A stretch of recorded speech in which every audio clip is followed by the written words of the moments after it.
What's going on, guys? Welcome back to day 10 of TryHackMe Advent Cyber 2024 challenge. Super excited about this one. We're going to be looking at macro enabled phishing documents, crafting phishing email, and actually executing an attack as well. And first up, what we're going to do is learn a couple of terms, what phishing is, what macros are, all this good stuff, so we understand what we're doing throughout this day. So stay tuned for those, super important. And then the third thing we're doing is actually going to be going through everything and executing the phishing email so that we can see how it works in real time. So let's go ahead and dive in. Looks like my TryHackMe just reloaded itself here. So we'll go ahead and go back in there. Also, if you haven't already, or if you're new here, go ahead and start your machines up. So while we're walking through the background of the knowledge we need to know for this challenge, that is already ready to go, and we can just go ahead and dive right into it. So we'll go ahead and read the story here just so we know what's going on. So Mayor Malware had just one sock miswish. The sock organizer would fall for his fish. Well, on top of this, he wanted as well, once the email opened, to gain a reverse shell. So it looks like what we're doing is going to be creating a macro enabled document that, when executed, is going to create a reverse shell to our computer, and we're going to be able to have access to the computer. And if you recall from yesterday, or if you haven't seen it, day 8, we actually went over how reverse shells work, how we generate them, and all that good stuff, shell code. So if you haven't already, go check that out. I'm going to leave a link to the video right there. So go ahead and check that out if you haven't already. But let's go ahead and keep getting into this. So Marta Mayware is surprised that her system was compromised even after following tight security, but McSkitty thinks she traced the attacker and he got in. It's none other than Mayor Malware who got into the system. This time, the mayor used phishing to get his victim. McSkitty's quick incident response prevented significant damage. In this task, you will run a security assessment against Marta Mayware. The purpose would be to improve her security and raise her security awareness against future attacks. Glitch is still concerned about any future attack on Marta Mayware and advises McSkitty to run a phishing exercise on her to verify whether she is vigilant about these attacks. Learning objectives, we went over this. We're going to be learning how phishing attack works, what phishing is. We're going to discover what macros are, how they're used in documents, and how they can be abused. Then we're going to learn how to carry out the actual phishing attack using the macro-enabled documents. So first thing you got to learn is phishing attacks. So first of all, what is phishing? Well, in the cybersecurity world, phishing, spelled with a PH for one, and I'm sure you guys have received plenty of training on this in your jobs.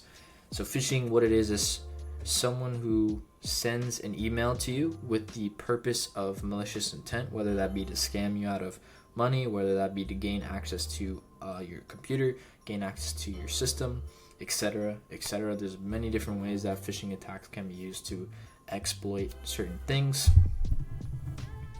So phishing, in a sense, is pretty much kind of like impersonation almost. And what it does is prey on humans, right? So in modern day society now, technology has gotten to a point where it's so good that it's actually more difficult to find an exploit and do everything through the computer, rather than just send a phishing email. Someone's not trained, or they're ignorant, and they click the link, boom, now they have access to the computer, and it's all super quick and easy. So there's a couple things that phishing emails have in common, and it's a way that we can spot them, right? So usually phishing emails have a sense of urgency, or they're prompting the user to take immediate action on whatever it is that they put in the message. And what this does is, when they add urgency, or say if you don't do this within a certain amount of time, something bad could happen. What it does is people they get a little freaked out, right? Especially if it's like, for example, if someone sent you a phishing email that looks like it's from IT and it's like, hey, if you don't log in and change your password here in the next 24 hours, you'll be locked out of your computer and you won't be able to work. So now people are like, oh shoot, like I need to be able to work, like I might lose my job, so I need to go do this. And that's exactly what they want, because when you're in that state of fight or flight, you're not thinking critically and logically about what is happening, right? So you're going to be more likely to comply with the request of the attacker. And the whole purpose of phishing emails is to steal personal information or install malware onto a system. And the way this is usually done is by filling out a form, opening a file, or clicking a link. These are the most common ways. There's more ways out there that could be done, but the most common ways are going to be those three. So moving on, macros. So macros are actually a really useful feature for the Office suite. What they're for is a way to automate repetitive tasks, right? So, for example, if you have to change a number like 1337 to 1337, and there's like 1,000 of those instances of 1337, we could use a macro to then find all instances of the number 1337 and replace it with 1337, and then that way it'll be done very quickly instead of you having to go manually to every single one, change it, write it out, do all that stuff. So macros are super useful, but there's also a dark side to that too, right? Like, these things are automated. The computer is taking a set of instructions and executing. Computers don't think. They don't understand what they're doing. They just do what they're told. So attackers abuse this by putting malicious code in the macro to execute, and it can actually execute without even a prompt or a window popping up, and then you wouldn't even know that malicious thing happened. Like, someone could attach a Word document with that looks legit, that looks like, for example, an expense report. You open it up, it looks pretty normal. You're like, okay, expense report, that's cool, but I don't know why I'm receiving this. Exit. It's too late. The macro already executed. The malware is on your computer. You're done. So we're going to be looking at today how we actually craft our own malicious macro document, and how we would send that through a phishing email and see in real time what happens when a user clicks it and executes. So here's the attack plan. So it looks like malware needs to create a document with a malicious macro. Then, opening the document, the macro will execute a payload to connect to the malware's machine, giving him remote control. Consequently, the malware needs to ensure that he is listening for incoming connections on his machine before emailing the malicious document to malware. So basically, he's testing to see whether his malicious document's going to work before he actually sends it out. So here we go. This is what we're doing. We're going to create a document with the macro. We're going to start listening for the connections. We're going to email the document to the user. We're going to open the document, and then we should get a reverse shell once we open the document. So what they're trying to say here is, for example, let's just say they're saying, why don't you as the attacker connect to the computer, right? So think about it this way, right? If you have a trusted person inside your house, it would be pretty weird if someone came and knocked on your door trying to get into your house, right? And you didn't know them, and the other person didn't know them. You would just be like, get out of here. But if it's the other way around, right? The person in your house that you know and trust opens the door and lets this person in, you're not going to have that much of an issue with it. Sure, it's going to be weird. Sure, it's going to be like, who's this person? But there's a higher degree of trust there because the person is letting them into the house. So therefore, you're like, okay, this person probably knows them, blah, blah, blah, blah. In technical terms, the firewall will trust an outgoing connection from a trusted endpoint inside the firewall versus an outside connection from an IP that it does not recognize coming into to trying to connect to the computer inside the network, right? So that's what I'm trying to get at.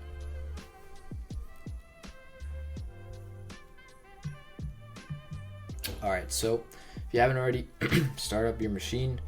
We're going to get into creating the malicious document. We're going to be using Metasploit for this. So first thing we need to do is start up our MSF console. Restart the terminal. Alright, so MSF console, it's going to take a minute to start up because Metasploit always takes a minute. So while that's going, we'll just read through the command we're going to be using. So in day 8, when we did the reverse shell, we were using MSF Venom to craft shell code to put into the PowerShell script to then execute on the Windows machine. And this one, what we're doing is we're putting all that inside a macro from the get-go. So you can see here, this is a similar command from day 8. So we're putting the payload to give us a reverse shell on Windows. Then we're using this exploit here. We're making an Office Word macro, so it's going to be a Word macro file. We got to make sure the L host is our attacker box. Then we got to set the port we want to connect over, which is in this case is going to be 8888. Then you can do show options, which will show you more configuration options for the exploit we're using, which is this one. And then we're going to type exploit and then exit. So when we type this, it'll generate the Word document and we'll be able to then get things ready to go. So let's go ahead and see if, yep, all right, it loaded up. So like we're going to do set payload, Windows,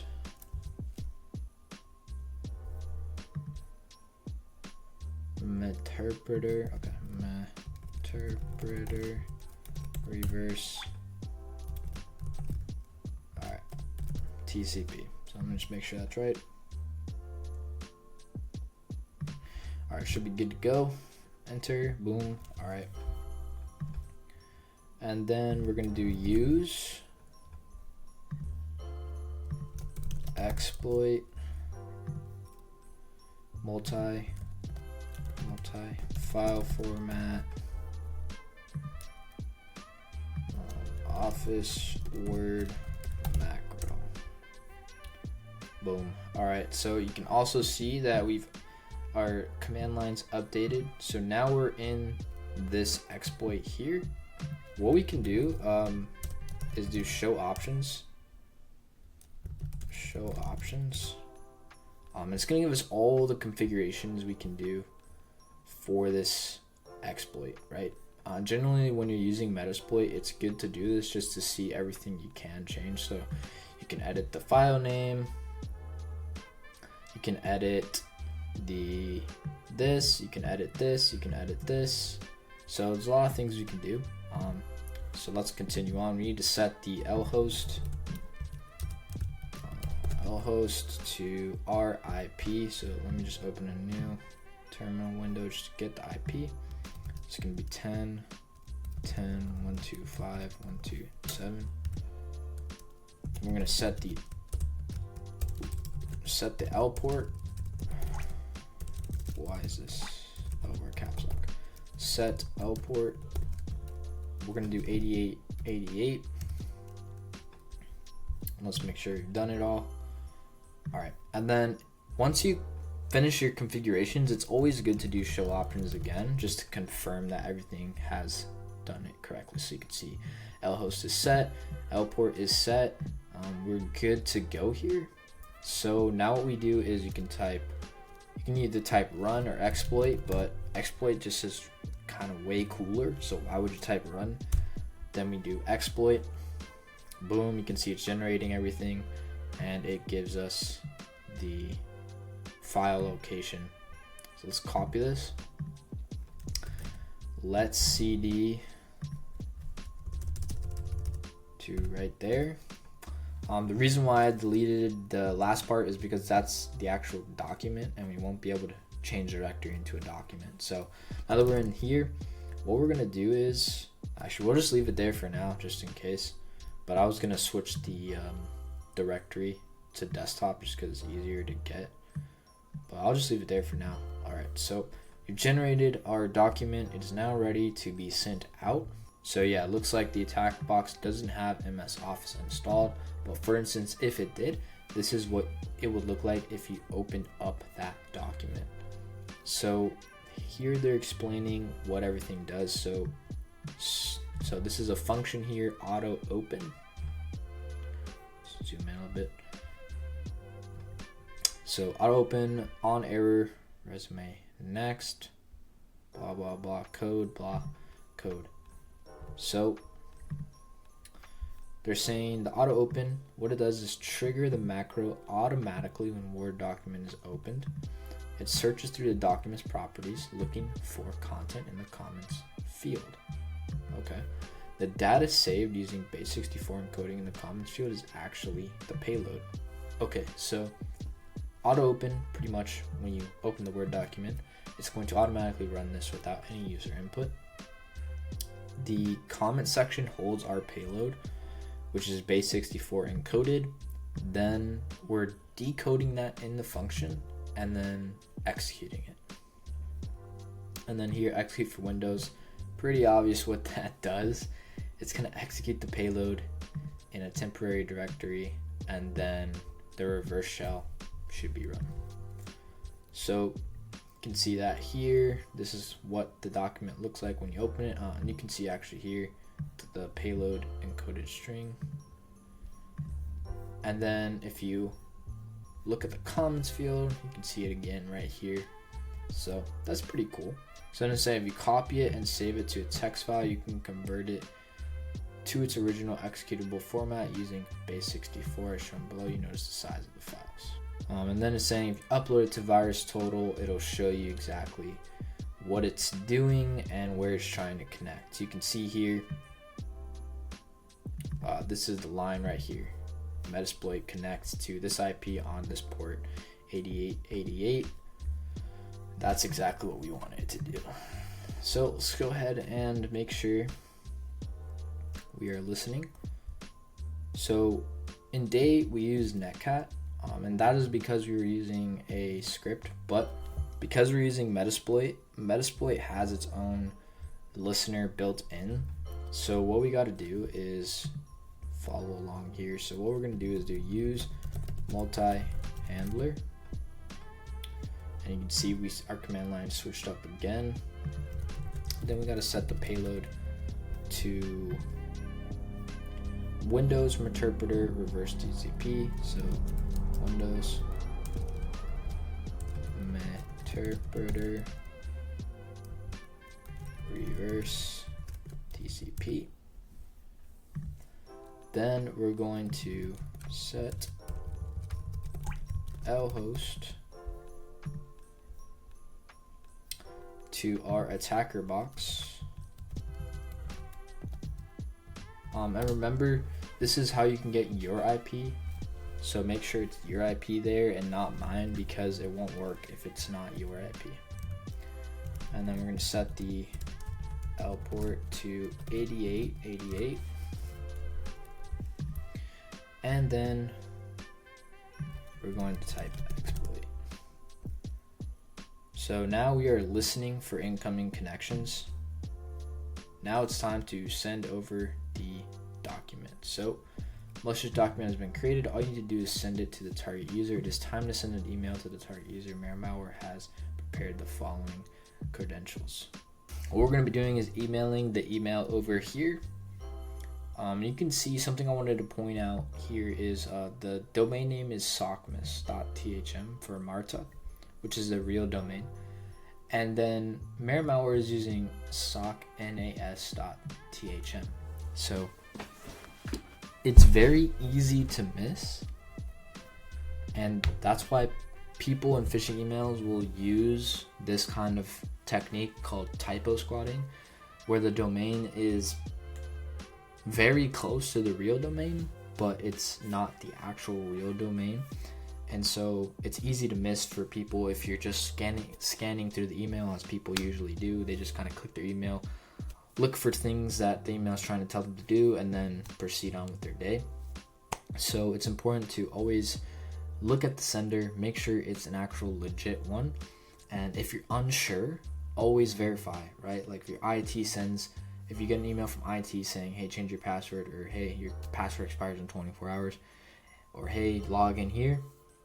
If you aren't sure if it's the real IT department, just go ahead and message them or give them a call. It's going to take you some time, but it's going to save you a lot of headache in the end, and it'll actually be beneficial for the organization as well, right? Because if that is a malicious email and you do get compromised, you're now causing your company a bunch of pain, and that's not good for your job, right?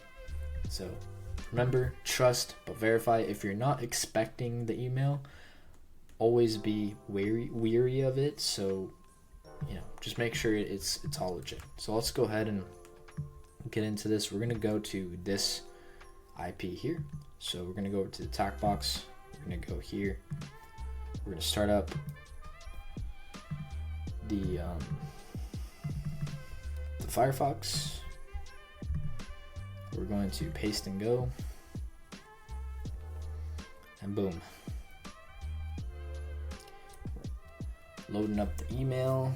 We're gonna log in info@sockness.thm,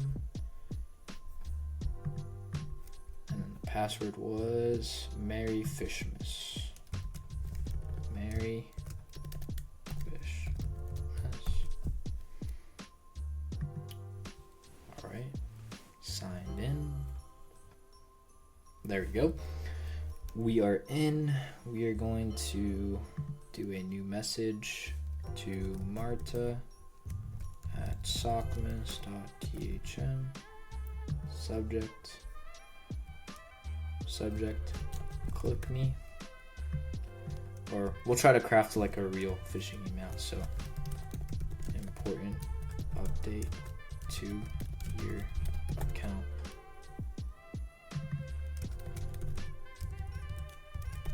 Critical update to your account. So that's going to spark some curiosity. They're going to see that. We'll throw an exclamation point in there. So you're going to be like, oh, critical update to my account. What's going on there? Boom, click. And then, let's see. Once logged in, compose an email to the target user. Don't forget to attach the documents. Change the name, something more convincing, such as invoice.docm. Receipt or receipt.docm might be a good idea. Also write a couple sentences explaining what you are attaching to comments. Yeah, so they want us to craft the email here. Alright, so before we forget, let's go ahead and attach the file. So we go to root directory. If we do Control H, it's going to show us the hidden directories, which is important. And on Linux, the way files are hidden from the GUI is a dot in front of it. So now what we're looking for is the .msf4, which should be somewhere around here. Here it is.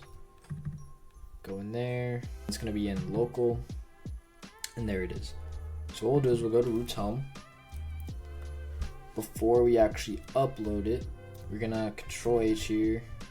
See MSF4, we'll go local, and we're just going to rename this to something a little more like human, right? So what we'll do is we'll name it invoice, and we're actually going to change up how we are doing the phishing email just so the name matches. And what we're going to do is just remove this, and we'll re-upload invoice. Boom. And then we're going to say Q4 final expense report, please review. So there we go. We're doing a final expense report, and then we put please review to kind of add some more curiosity there.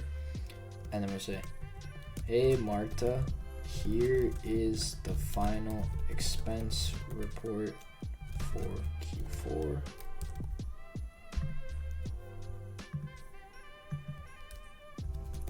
The CFO needs this in by end of day.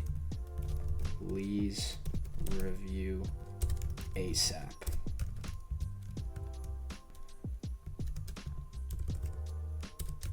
Open the document below and verify that everything is in order. Thank you, and please get this done within the next 24 hours. So here we go. This is a little phishing email. So we got Q4 final expense report, and please review. So this is gonna raise a flag in their head when they see this. It's okay. I need to review this as part of my job. Then in the email here we say, here's the final expense report for Q4 attached. Then we say the CFO needs this in by the end of day, or please review ASAP. So here's our first urgency. So now we're raising some alarms in her head. She's like, oh crap, CFO needs this by the end of the day. I need to get this done as soon as possible. It would be better if we knew the name of the CFO, because name dropping is always going to be more better and more effective. So let's just say his name's Jeff. So we'd say, hey Jeff, the CFO, Jeff needs this done by the end of the day, and he asks that you personally do this because he knows that you're super good at this stuff, or something like that, where it's making them feel more important, like and more, they're feeling the urgency more. And then we give the instructions, right? Open the document below and verify that everything is in order. And then we hit them with another urgency just to be extra pushy. So thank you, and please get this done within the next 24 hours. We'll just say best regards,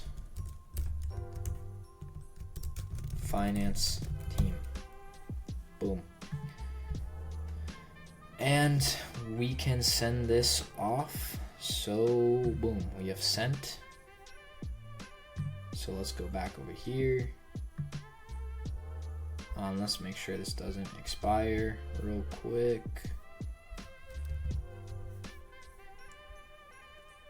We're good. We still got an hour 19. So let's go back. Alright, we've sent the email. So in about 2 minutes, we'll get a reverse shell. So you can access the file and folders on the target system. Alright, so now we're waiting to see if we get our reverse shell. Let's scroll down. Hey, and we did end up getting it. So our macro enable file did work. We are now in the system. Let's run the help command. Alright, so oh, that's right, we're in a interpreter session. We're not actually in a shell. So you would want to run that when you're in a shell. But you can see here there's a lot of things that you can do here. So you can actually just type shell, and then we can drop into a system shell, which we're going to do here in just a second. We can shut down the computer, get the info for the system. We can do enumerate the desktops. We can get the desktop. We can watch the screen of the user in real time. We can screenshot. We can send mouse events. We can do keyboard events. We can dump all their keystrokes. So there's a lot of stuff you can do with the interpreter. And look at this, if they have a webcam and a mic, we can literally record their mic so we can hear everything they're saying. We can start a video chat. We can see if they have webcams available. We can literally stream their webcams so we can watch them. So there's a lot of cool stuff you can do with this. And then they actually have a get system command. So what this will do is it'll attempt to escalate privileges for you.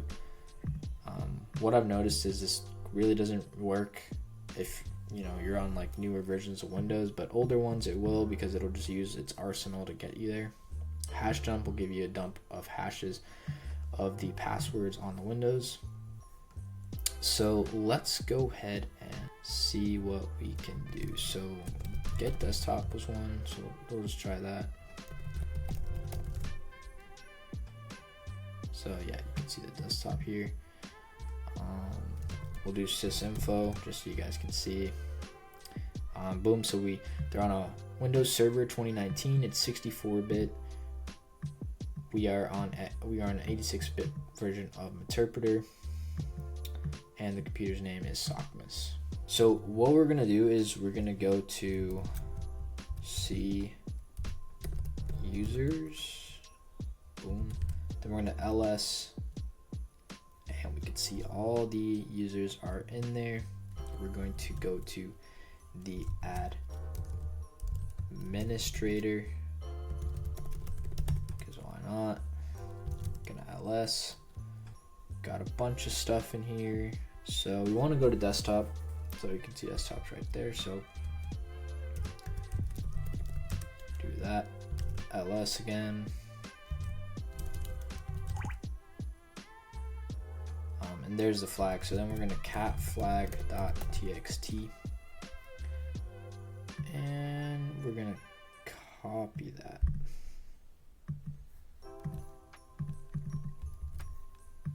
Come over here and submit. Boom. And they even have a phishing room if you wanted to do more of this or learn more about like how to detect phishing emails and stuff like that. So yeah, that was day 10 of TryHackMe Advent. To recap, we learned what phishing is, some red flags in a phishing email, how they're typically crafted, using urgency and doing stuff like that, what they're typically trying to make you do, so click a link, open a document, etc. Then we learned what macros are and how they work in the Office suite, and then how we can actually use them to how we can actually abuse them to actually create reverse shells like we did in this. And then we learned how we can make a macro document that executes a reverse shell to our system using Metasploit. Then we learned how to actually open a listener on Metasploit and get that connection back to our attack box. A lot of cool stuff that we learned today. Make sure that if you want to practice this stuff, you're doing it on like TryHackMe, Hack the Box, or in a lab environment with virtual machines, because anything you do that involves hacking and computers is a felony. So just be careful with that stuff. And yeah, guys, this has been Aaron, or Cyber Sensei Aaron, and I appreciate you guys stopping by. If you liked the video, leave a like. If you want to follow along, subscribe. And I do ask that if you enjoyed this and you feel like someone else would too, send this over to one of your friends or someone that would enjoy this or get a kick out of it. And I'll see you in the next day. Peace.